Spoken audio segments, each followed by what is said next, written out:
سلام ګرانو دوستانو، نننۍ موضوع ده زمونږه د کوچني موبایل په باره کې، د واړه موبایل په باره کې.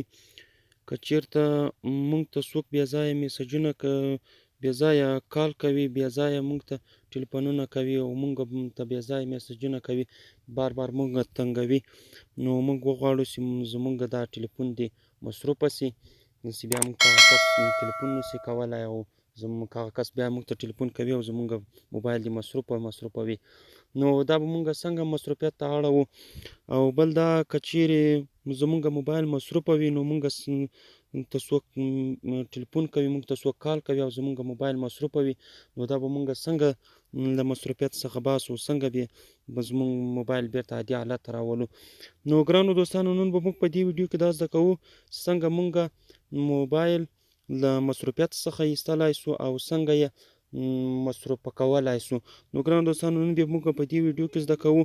نو ګرانو دوستانو، تر ویډیو شروع کولو نه مخکې په خورا درنښت له تاسو څخه ویله کوم که چېرې تاسو زموږ په چینل کې نوي یاستئ، زموږ چینل درسره سبسکرایب کړئ، په څنګ کې د ګنټۍ نښان هم ووهئ چې زموږ هره نوې ویډیو تر تاسو پورې په وخت در ورسیږي. نو راځئ ګرانو دوستانو چې شروع یې کوو. زه د ویډیو په طرف ویډیو شروع کوو. نو ګرانو دوستانو، زه غواړم چې دا موبایل مصروفه کړم.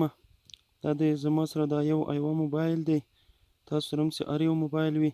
نو زه راځم دلته په دې منځ بټن باندې په دې باندې کلیک کوم. دلته به راسم په دې ایوا اپشن په دې باندې به کلیک وکړم. دا تاسو ته ښکاري په دې اپشن په دې باندې زه کلیک کوم. نو دلته به کته راسو په دې وایټ لیست په دې باندې به کلیک وکړو. په دې باندې کله کلیک وکړو دا پورته موډ تاسو ته ښکاري، په دې موډ باندې کلیک کوم. نو بیا چې د کت اپشن نه دی په دې آن، داسې کله آن کړم نو زمونږ موبایل به مصروفیت ته واوړي. بیا چې مونږ ته هر څوک کال کوي، هر څوک مونږ ته ټلیفون کوي، نو زمونږ ټلیفون به مصروفه وي.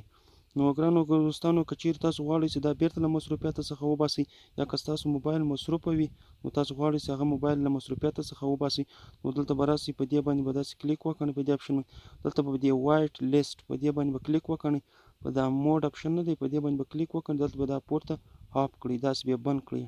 کله چې دا بند کړو نو بیا به ستاسو موبایل له هغه مصروفیت څخه ووځي. نو بیا که تاسو ته هر څوک ټلیفون کوي نو ستاسو موبایل به نه وي مصروفه.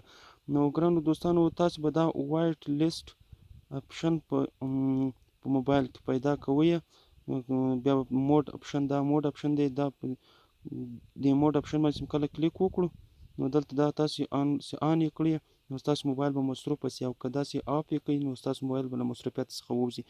نو ما سره دا ایوا موبایل دی، ما سره دا ایوا اپشن کې دا موجود دی.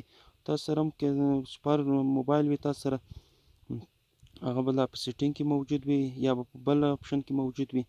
نو ګرانو دوستانو، دا و زمونږ نننۍ ویډیو چې مونږ د ایوا د کوچني موبایل په باره کې جوړه کړې وه، څنګه یې مونږ کوچنی موبایل له مصروفیت څخه ایستلی سو او څنګه یې مصروفیت ته اړولی سو.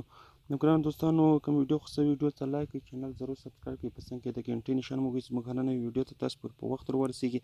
او که تاسو دا ویډیو په پیج کې ګورئ یا د فیسبوک پاڼه کې ګورئ نو پیج ضرور در سره لایک کړئ. د الله په امان.